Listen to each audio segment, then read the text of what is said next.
Je vous remercie d'être là pour cet après-midi, donc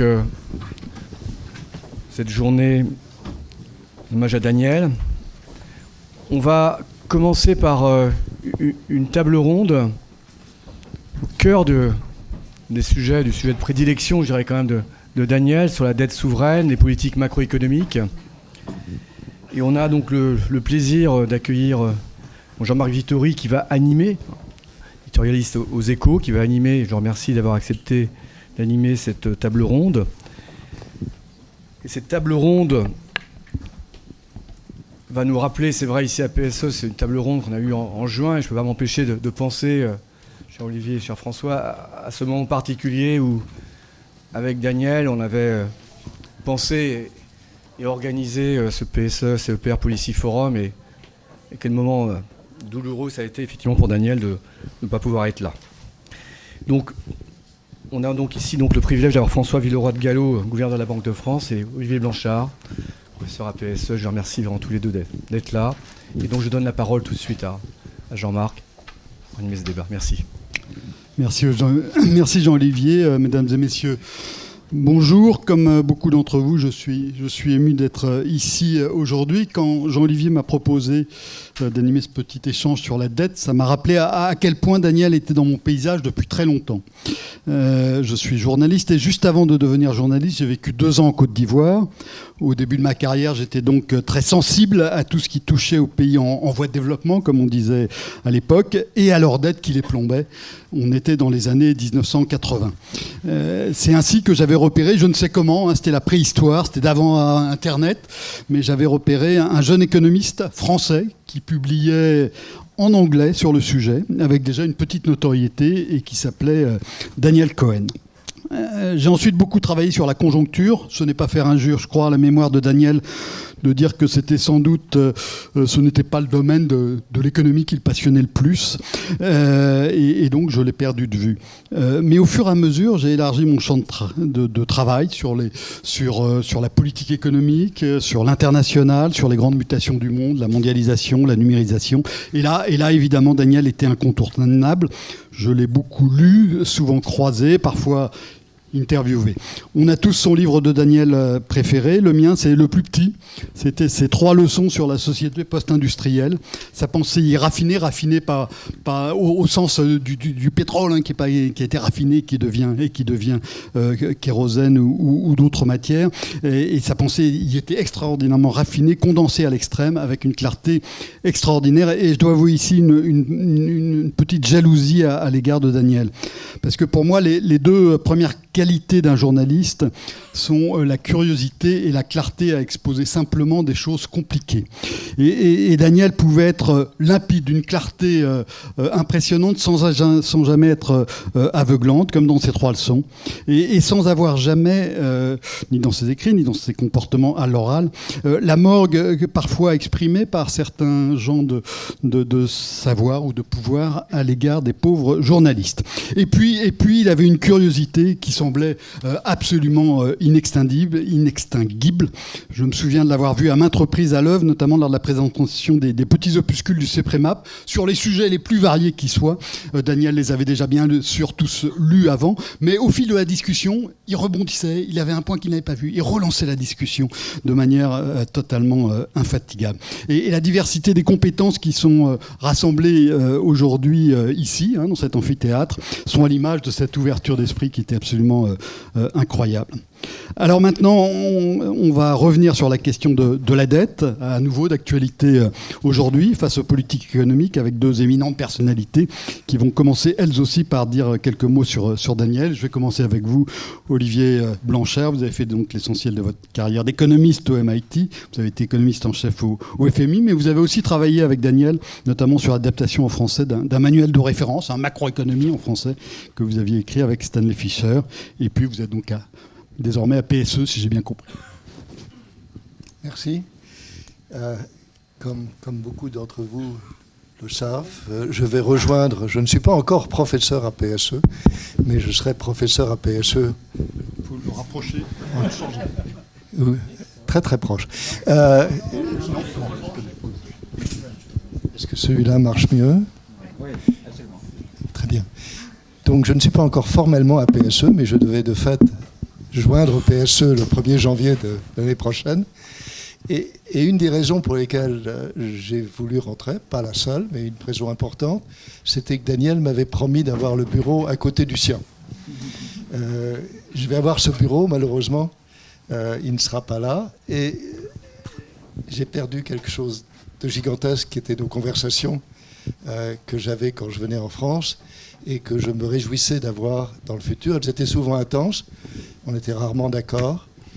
Il va falloir que collectivement, PSE me donne la réplique quand je fais ce genre de proposition.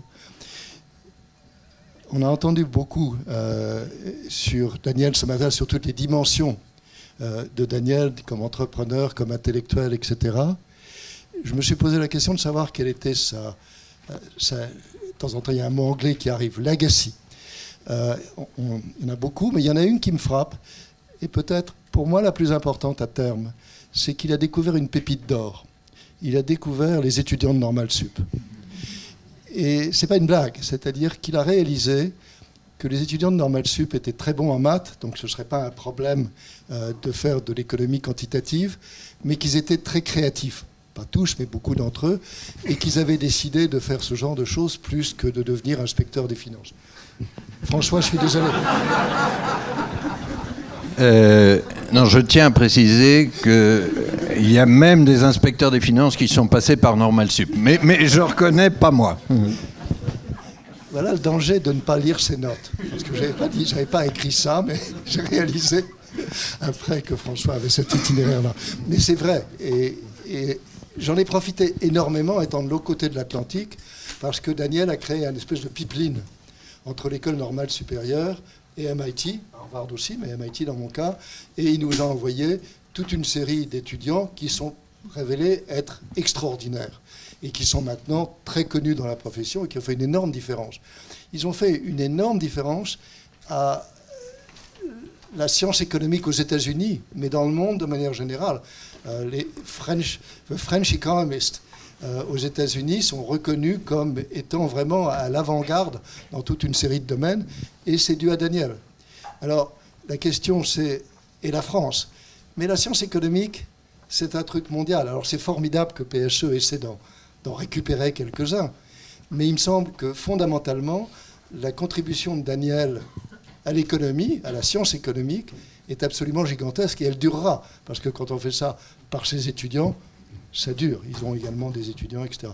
Donc, c'est très frappant, c'est très impressionnant, et là encore, on a perdu vraiment quelqu'un de très important. On a décidé avec François de parler de l'articulation entre politique monétaire et politique budgétaire. Je vais peut-être donner la parole à François, et puis ensuite... Ouais. D'abord, donc, un mot à François Villeroy de Galhau. Alors, à ma connaissance, vous n'avez pas écrit de livre avec Daniel Cohen, à moins que ça soit sous pseudo. Non. J'aurais beaucoup aimé, mais j'en aurais pas été capable. Vous n'êtes pas universitaire, et pourtant vous connaissez bien Daniel. Vous l'avez donc croisé ailleurs lors de votre carrière. Vous avez travaillé au Trésor, dans des cabinets ministériels, désormais à la Banque de France. Donc vous êtes gouverneur depuis maintenant bientôt 8 ans. D'abord, merci de m'avoir invité là. Et effectivement, je vais commencer par un souvenir, je crois, qui nous émeut, Olivier et moi. La dernière fois qu'on s'est retrouvés là, tous les deux, c'était il y a 3 mois, à peu près exactement. Et c'est Daniel qui devait être là, et qui devait animer le débat. Voilà, on a pensé à lui ce soir-là. Je pense qu'on n'imaginait pas, ni toi ni moi, qu'on apprendrait cette nouvelle-là au mois d'août. Mais voilà, la mémoire de Daniel a été beaucoup saluée depuis ce matin. On parle beaucoup de ses qualités humaines. Moi, si je devais les résumer, ça serait une espèce de Daniel en 3D. D'abord, il était délicieux, vous le savez tous, très chaleureux. Ensuite, il était drôle, très drôle, très très drôle. Et puis, il était disert. C'était un maître du verbe. Daniel, il était toujours au centre de la conversation et des innovations. Et il était jamais banal et toujours amical.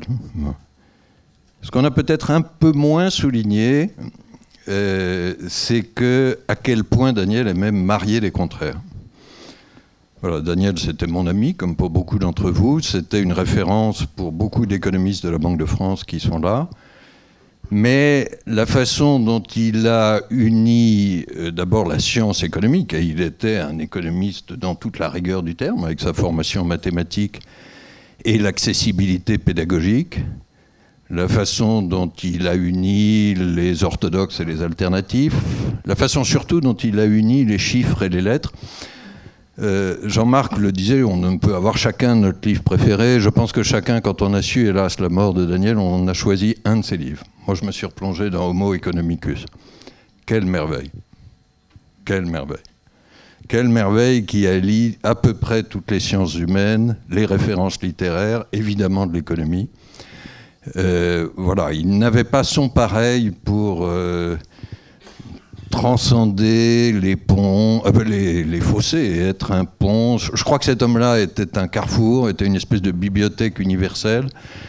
Je pense qu'il va manquer énormément au débat dans notre pays. Voilà. Mais à nous d'essayer de faire vivre ça autrement et aussi de faire vivre PSE, je le dis parce que ça c'était plus professionnel. Il se trouve qu'il était président de PSE depuis 2 ans et que la Banque de France, évidemment, en est un partenaire important.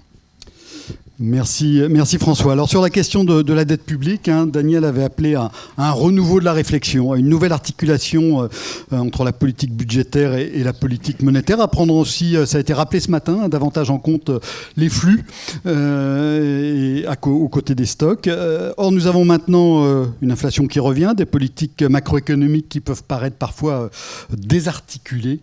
Vers où faut-il aller? Donc question à l'intersection de la politique et de l'économie. Je commence par vous, Olivier.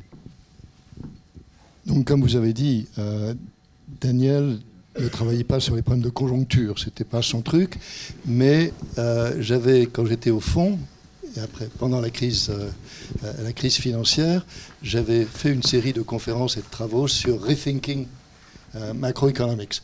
Et on avait eu beaucoup de discussions, et en particulier sur le rôle de la politique budgétaire et de la politique monétaire. Donc je me suis dit que ce que je ferais aujourd'hui, c'est de présenter en gros ces conclusions. Alors je vais les présenter comme les miennes. Je pense que Daniel aurait été d'accord. Personne ne peut me contredire. Mais elles me paraissent tellement évidentes que je ne vois pas du tout comment quelqu'un pourrait penser différemment. Donc, là, c'est quand même une mise en condition relativement forte. Mais... C'est une provocation, c'est une pure provocation. Olivier, je te promets, je vais faire de mon mieux. Mais... Merci François. Donc la première proposition, c'est que la politique budgétaire est un instrument infiniment plus adapté à la stabilisation de l'activité économique que la politique monétaire. Alors c'est une proposition qui me paraît évidente, mais qui n'est pas une proposition standard. Les gens ont tendance à penser que François est en charge de tout, que la politique monétaire est l'instrument essentiel. Ça me paraît totalement faux. Si on réfléchit à la politique budgétaire, d'abord, elle a énormément d'instruments, par opposition à un ou deux dans le cas de la politique monétaire. Elle permet donc de cibler ce qu'on veut faire. Elle a des effets qui sont relativement rapides, relativement bien compris, et donc, en gros, on peut s'en servir en principe, et je dis potentiellement parce que je vais revenir à ça, de manière assez fiable. Par contre, la politique monétaire, les délais sont assez lents, on ne sait pas exactement quand les effets vont prendre place, il y a peu d'instruments, on peut se retrouver au taux zéro, ce qui complique considérablement les choses. Donc il me semble que du point de vue conceptuel, on devrait partir de l'hypothèse que c'est la politique budgétaire qui doit faire l'essentiel du boulot. Pas tout le boulot, mais l'essentiel du boulot. Et le reste doit être fait par la politique monétaire. Le deuxième point, c'est que ce n'est pas abstrait comme remarque. C'est que si je regarde les 3 ou 4 dernières années, il me semble que ça prouve ce point de manière absolument évidente.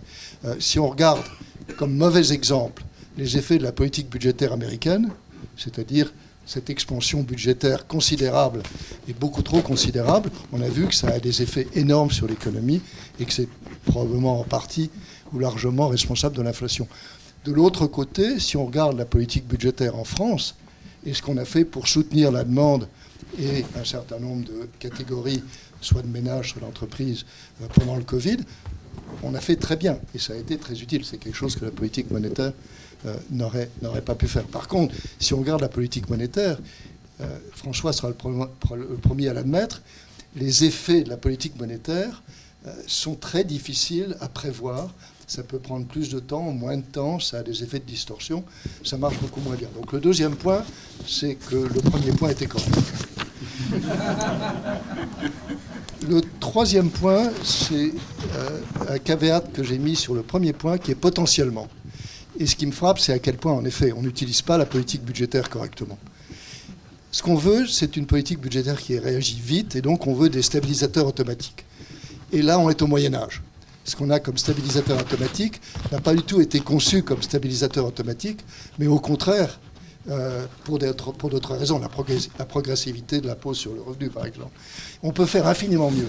Ce n'est pas du tout évident, parce qu'on veut des stabilisateurs qui aident quand les choses vont mal, mais qui font l'inverse quand les choses vont bien, qui s'annulent, en gros, sur le long terme. Ce n'est pas du tout évident. Il y a un énorme travail à faire, mais il me paraît absolument fondamental. Le quatrième point, et on se rapproche là de la soutenabilité de la dette, c'est que toute cette discussion a lieu dans un environnement où le niveau de dette par rapport au PIB est très élevé.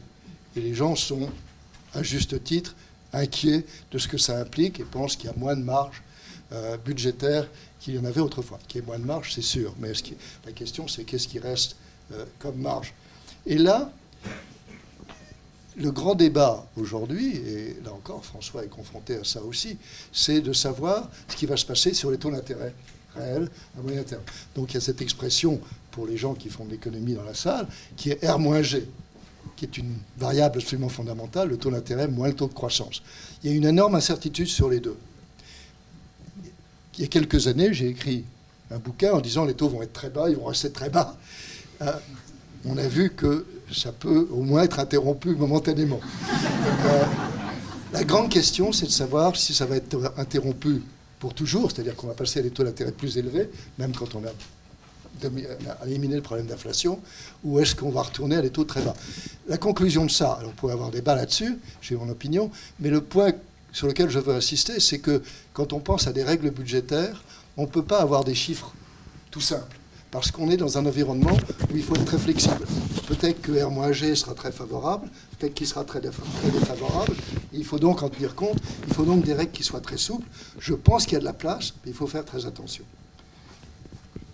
Le dernier point, ce sont les conclusions en termes de politique économique. Parce que comme Daniel, et on est quelque chose en commun, mais ça en particulier, c'est OK, qu'est-ce que ça implique concrètement pour les politiques macroéconomiques? Et à mon avis, ça implique trois choses. La première, c'est des règles budgétaires intelligentes. Et je dis ça parce qu'on est dans un débat en ce moment à Bruxelles de redéfinition des règles budgétaires, et la Commission européenne a choisi une approche qui est assez intelligente, qui est basée sur une analyse de soutenabilité de la dette, qui est assez flexible. Il y a une réaction d'un certain nombre de pays, en particulier l'Allemagne, qui est de dire non, il faut des chiffres. Il faut un chiffre fixe et on s'y tient. Ça me paraît terriblement dangereux dans l'environnement actuel. Donc là, il y a un projet de réforme qui me paraît bien. Il faut le soutenir, il faut le pousser. Le deuxième, c'est que soutenabilité de la dette est absolument essentielle. Donc ça, je crois qu'il faut absolument éviter de créer des doutes sur la soutenabilité de la dette. Mais ça n'est pas la même chose que réduction de la dette. Or, à l'heure actuelle, le débat est en termes de réduction de la dette. Réduction de la dette est probablement tout à fait désirable, mais c'est quelque chose de très différent, fondamentalement, de la soutenabilité. S'il n'y a pas de soutenabilité, c'est une catastrophe. Tout ce dont j'ai parlé avant ne marche pas. S'il n'y avait pas de réduction, ce n'est pas la fin du monde. C'est peut-être pas idéal, on peut peut-être faire mieux, mais il me paraît très important, là encore, de faire la distinction, et elle n'est pas faite dans le débat, il faut absolument la faire. Et la troisième, ça découle de ce que j'ai dit, il faut absolument travailler sur les stabilisateurs automatiques. Il y a de la place, mais il faut faire attention. Il faut choisir des mesures qui sont telles qu'à terme, elles n'ont pas d'effet sur le budget. De temps en temps plus, de temps en temps moins. Et là, il y a énormément de travail pour des gens dans l'audience, ou les étudiants qui sont dans l'audience, pour faire ce travail. Et pour les politiques de suivre après. Je m'arrête. Alors, François, est-ce que vous trouvez totalement imparable le raisonnement d'Olivier ? La politique budgétaire fait l'essentiel du boulot et la politique monétaire le reste, si jamais il en reste, hein, si je comprends bien.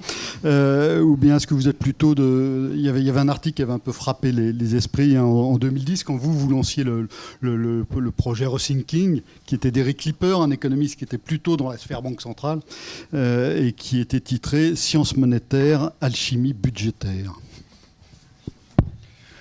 D'abord, je voudrais saluer l'intervention d'Olivier. Et il y a deux séductions irrésistibles. La première, c'est pour le banquier central que je suis. Une fois que j'ai écouté Olivier, moi, je pars non seulement en week-end ce soir, mais je pars en vacances quasi définitives. Donc ça, moi, j'achète. Bon.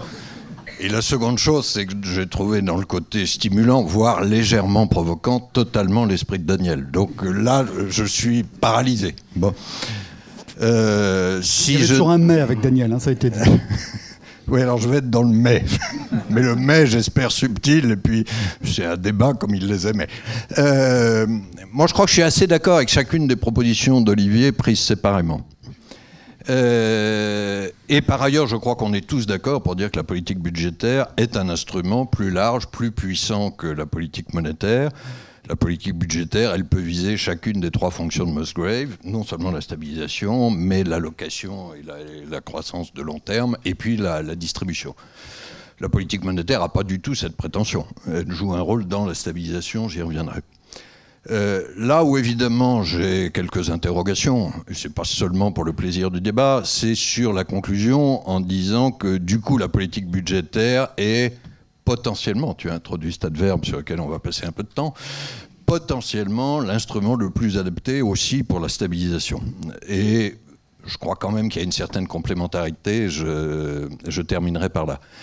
Mais le potentiellement renvoie à ce qui se passe en pratique. Bon. Et je voudrais, face aux 5 propositions d'Olivier, mettre peut-être en regard 3 interrogations sur comment ça se passe en pratique et à l'expérience. Hein. La première, c'est que les politiques budgétaires discrétionnaires sont en pratique assez peu adaptées pour la stabilisation macro. D'ailleurs, tu as toi-même cité les excès Trump puis Biden aux États-Unis. Et ce n'est pas un accident. C'est d'abord parce que la procédure budgétaire elle-même est dans un délai annuel qui n'est pas très adapté à la réaction conjoncturelle. Elle a sa lourdeur qui est la grandeur de la démocratie. Et il y a de fait, et ça me paraît à peu près inévitable et totalement compréhensible, des pressions asymétriques en termes de stabilisation. Quand on est en bas de cycle, évidemment, rajouter des dépenses ou baisser les impôts, c'est justifié et je dirais que ça ne pose pas d'énormes problèmes politiques. Le gouvernement qui est en haut de cycle a supposé que ceci soit relativement incontestable dans le débat démocratique. Qui en haut de cycle dit c'est le moment où je vais revenir sur les baisses d'impôts ou bien je vais annuler certaines dépenses, est quand même un gouvernement relativement héroïque. Hein, et pas si fréquent, mais bon.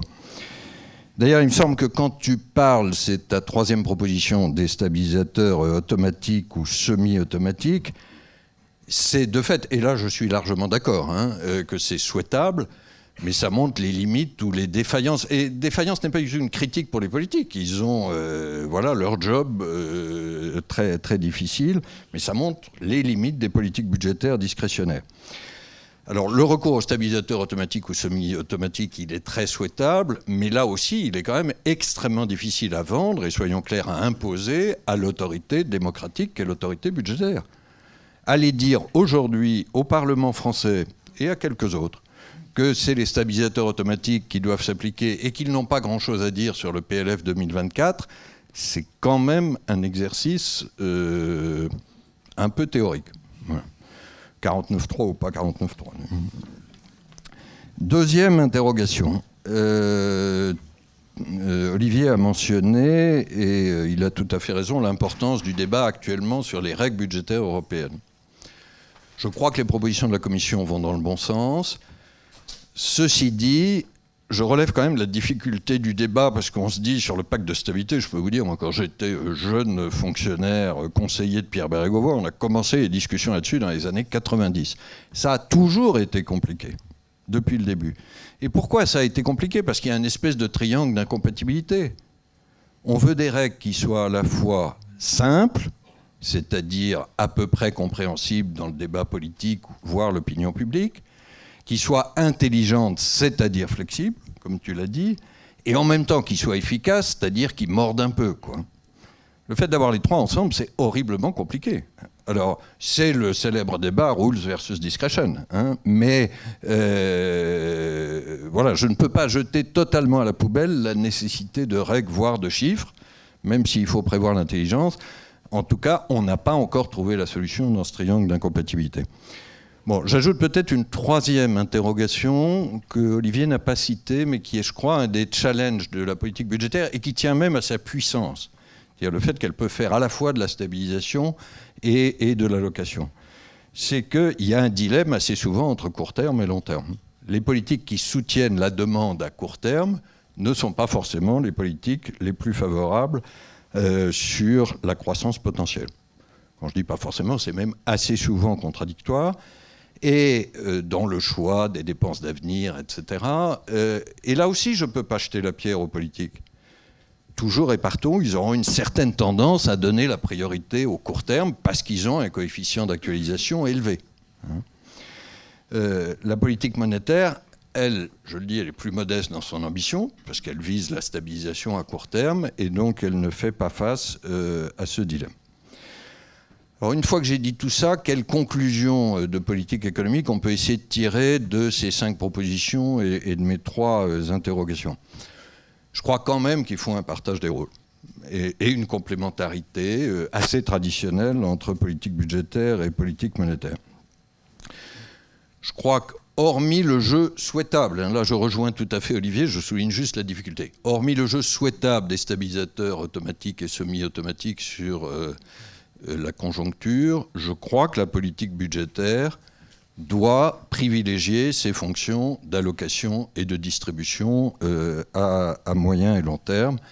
Rien ne la remplace en la matière. Et au passage, je regrette toujours, je l'ai souvent dit, qu'il n'y ait pas plus de débat en France comme ailleurs sur la qualité de la dépense publique.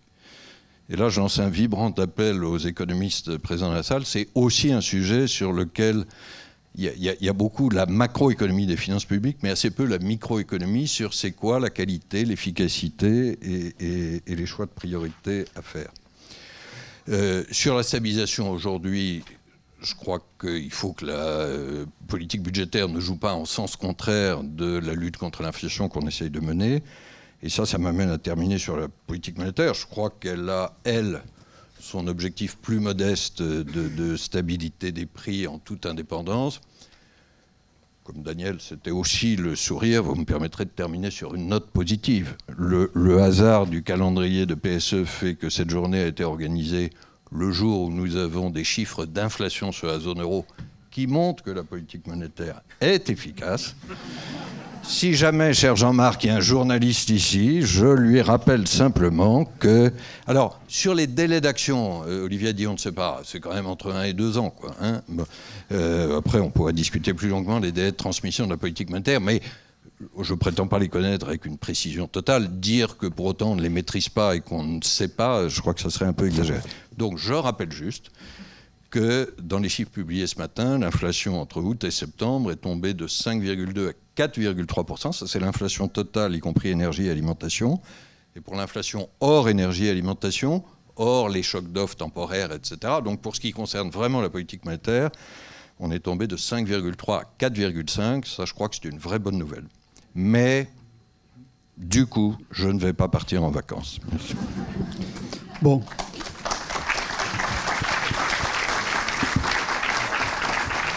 Donc j'ai bien noté François, on casse la une du journal pour lundi pour mettre le gouverneur de la Banque de France dit que la politique monétaire est efficace. Olivier, sur les 3 questions que pose François, est-ce qu'il y en a juste une auquel vous voulez répondre? Ah, j'ai 3 réponses. Olivier me fait signe que finalement le débat devra se terminer avant 19h. Ok, je vais faire simple alors.